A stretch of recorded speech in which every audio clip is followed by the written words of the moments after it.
के पो बोलम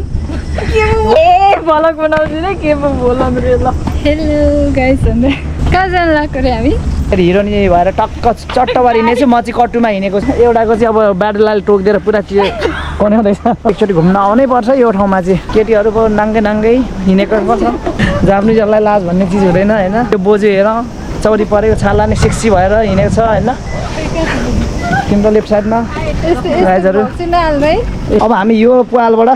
भित्र निस्किने निदो गऱ्यो होइन खतरा ठाउँ छ यार डर लाग्दो रहेछ है राति त ए अब है यो चाहिँ समुद्र है त गाइजहरू है यहाँ चाहिँ पैसा चढाउँदो रहेछ वा ऊ यहाँबाट दुलोमा छिर्ने हो होइन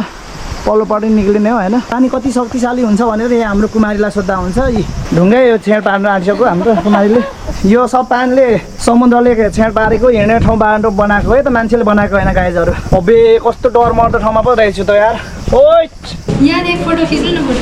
साकुरा फुटोसानको सेन्पाईहरूसँग लास्ट भेट जस्तै हो यदि यस्तो राम्री छौ तिमीहरू यो मेरो क्यामेराको लेन्सै फुट्यो भने लेन्स किन्ने पैसा छैन मसँग यहाँ हिरोनीको टुटुर्का निस्किसकेको छ फेरि काटेर हालिदिन्छ हेर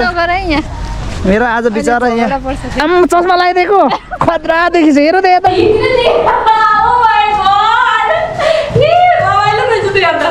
यो चाहिँ खाइ खोजेकै गाइजहरूले होइन यहाँ हेर नानीहरू बिचरा उयो के हो माछाहरू हो कि पानी समुद्रको छाल हो